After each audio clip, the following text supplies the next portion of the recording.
नमस्कार मित्रांनो, मागच्या व्हिडिओमध्ये आपण HTML डॉक्युमेंट स्ट्रक्चर बद्दल शिकलो. आज आपण बघणार आहोत HTML मध्ये दोन महत्त्वाचे टॅग.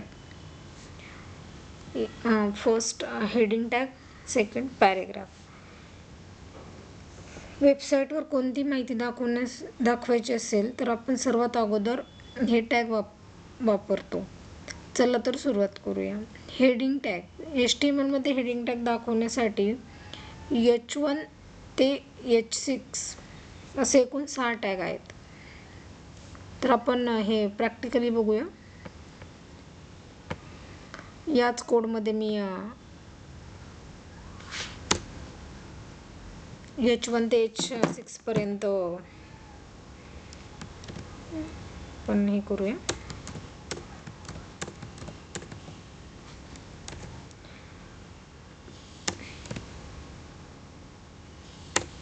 H3,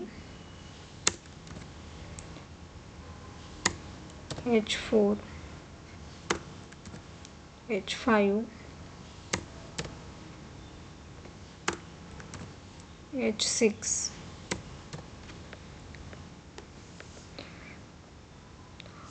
आपण आता हे ब्राउझर मध्ये रन करू.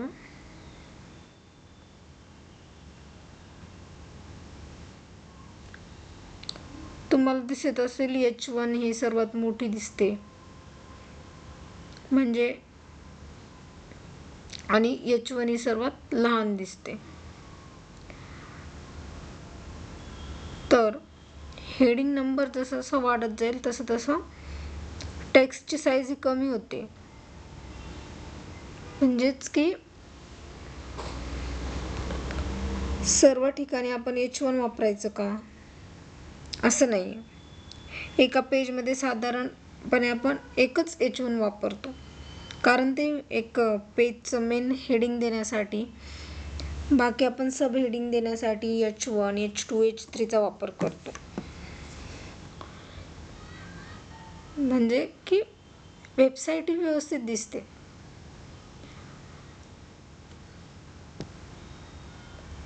सेकंड आपण बघणार आहोत पॅराग्राफ टॅग. आता पॅराग्राफ टॅग पाहूया. जेव्हा आपण आपल्याला मोठा टेक्स्ट लिहायचा असतो किंवा एक मोठा पॅराग्राफ लिहायचा असतो, तेव्हा आपण पॅराग्राफ टॅगचा वापर करतो. आपण इथं यूज करूया. Suppose I am a front-end developer. I have 2 years of experience.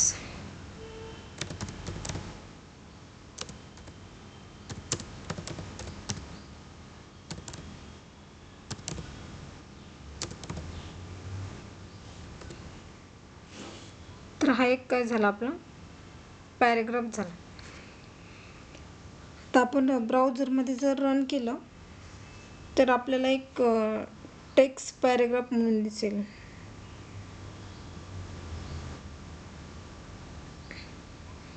हे बघा. तर हा काय झाला, आपला एक पॅराग्राफ झाला. सपोज आता एक कमी टेक्स्ट आपण ॲड केलंय.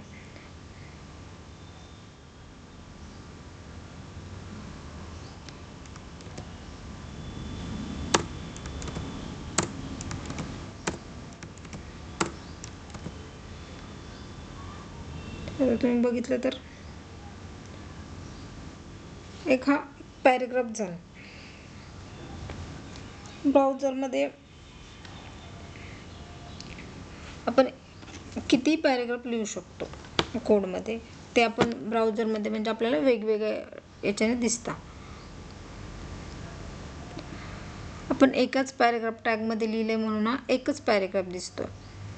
आपण आपल्याला दुसरा पॅराग्राफ पण घेऊ शकतो. हा आपल्याला वेगळ्या लाईनमध्ये दिसेल.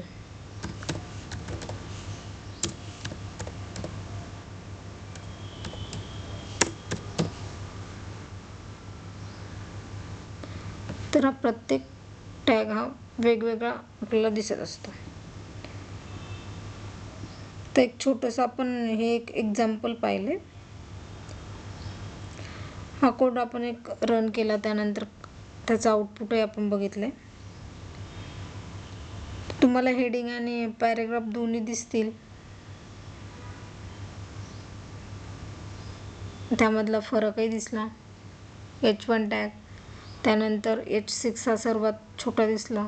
तर आपण H2, H3, H4, H5, H6 हे आपण सब टायटल देण्यासाठी यूज करू शकतो. हेडिंग आणि पॅराग्राफ हे कधी वापरायचे तुम्हाला समजलंच असेल आता. पुढच्या व्हिडिओमध्ये आपण टेक्स्ट फॉर्मॅटिंग टॅग शिकणार आहोत, जसे की bold text, italic text, underline, highlights, small text आणि अजून असे काही बरेच आहेत ते आपण बघणार आहोत. व्हिडिओ आवडला असेल तर लाईक करा, शेअर करा, व्हिडिओला चॅनलला सबस्क्राईब करायला विसरू नका. धन्यवाद.